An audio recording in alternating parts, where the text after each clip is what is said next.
My name is Calypso. I am 20 years old. I am on the Youth Advisory Committee, and in my community, I am a community organizer. I work to protect queer and trans rights and disability justice in my community. I have always been surrounded by really incredible community organizers and just really kind people. When you're surrounded by people like that, it's really easy to get inspired by them and start creating things in your own community.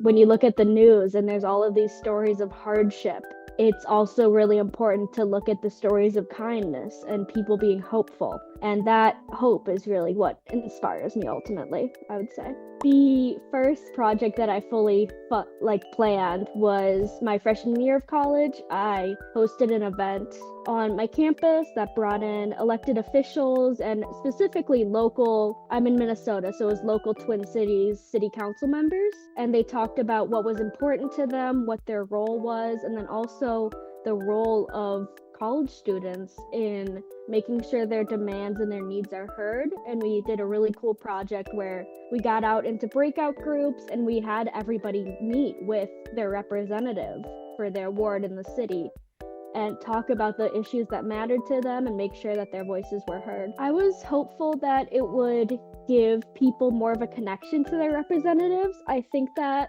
especially when you're living in a mid to big size city, it's easy to just kind of see these figures as just somebody that makes these decisions and that you can't get in contact with.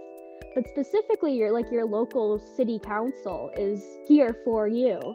And so I was hoping that the impact would be that people would realize that they can reach out to city council. You don't need to be a politician. You can just email them. You can call them. These people are around and they want to listen to you, hopefully. And I think that was the impact. We had a lot of people at the event. It was a very successful event. And I do think that one of the big things we brought up was snow plowing the sidewalk. And since that meeting, the Minneapolis City Council member has been really pushing to get sidewalks snow plowed and get teams that are plowing the sidewalks when it snows so that we're not trampling through feet of snow and slush trying to get to school.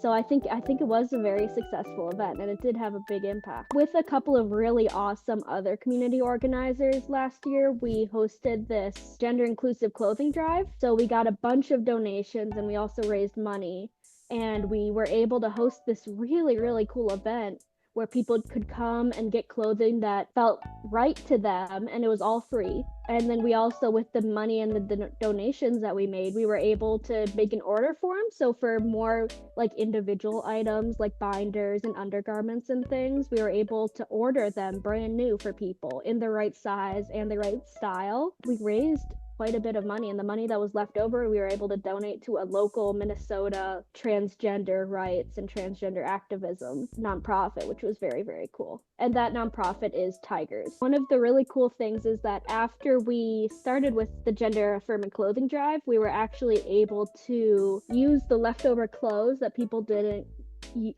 grab at the clothing drive, and we were able to move those from school to school in the Twin Cities. And there was just one last weekend at the College of Art and Design, and that was so cool because it's seeing this effect really snowball and really spread and inspire others for this really cool project and this really, really cool opportunity.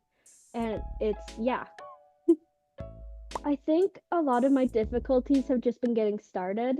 I think that honestly it's scary at first, especially if you are unfamiliar with something or if it's something really new. That's scary, and I still struggle with that. You do need to be brave when you're doing things like that, but I also think that it is important to get past that, and it is important to have connections and people that you can rely on so that you can build a better world together. One project that I've had in mind for a while is starting a disability justice or a disabled students union kind of group or organization at my college.